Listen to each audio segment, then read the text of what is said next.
असं वाटतंय आपल्यात बरंच काही बोलणं झालंय. अजून काय बोलायचं बाकी ठेवलंय तुम्ही? दादा, आय एम रिअली सॉरी. मी त्या दिवशी काय बोललोय खरंच माझ्या लक्षात नाही येत. ते निशी अशी निघून गेली मला न सांगतात. त्यात मी तिला एवढे कॉल्स करत होतो, ती माझे कॉल्स उचलत नव्हती. मी ह्या सगळ्या गोष्टींमुळे डिस्टर्ब झालो होतो आणि मग फ्रस्ट्रेशनमुळे मी मी जरा मी मी ड्रिंक केलं आणि ते कधी आणि कसं जास्त झालं मला रिअलाइज नाही झालं.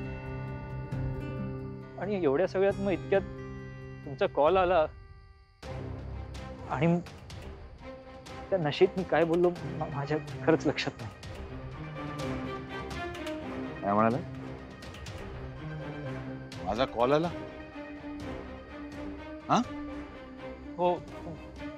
नाही नीरजराव, फोन तुम्ही केला होता.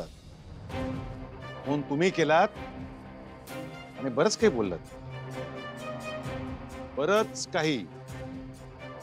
हा, अर्थात तुम्ही नशेत होतात ना, त्यामुळे कदाचित तुम्हाला आठवणार नाही.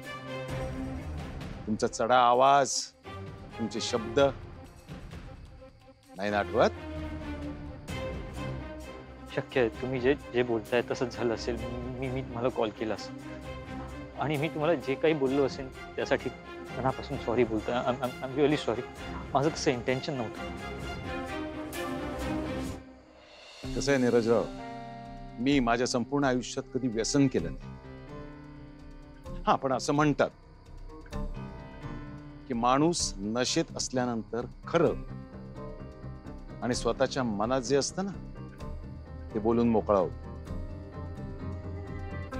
ठीक आहे, तुम्ही आता मला म्हणाला मला समजून घ्या, मला माफ करा. केलं तुम्हाला माफ, घेतलं तुम्हाला समजून. आता तुम्ही मला सांगा, तुम्ही काय केलं? मी मोठ्या विश्वासाने माझ्या मुलीचा हात तुमच्या हातात दिला होता, हो ना? विश्वासाने दिला होता ना? काय केलं तुम्ही? माझा विश्वासघात. माझ्या मुलीला दुखवलं, तिला रडवलं इतकं की तिला रात्रभर स्वतःला खोलीत कोंडून घ्यावंसं वाटलं. मी तुमच्या घरी आलो ना त्यावेळेला तुमच्या घरातली सगळी माणसं हजर होती, पण त्यातल्या एकाही माणसाबद्दल माझ्या मुलीला विश्वास वाटत नव्हता. इतका असुरक्षित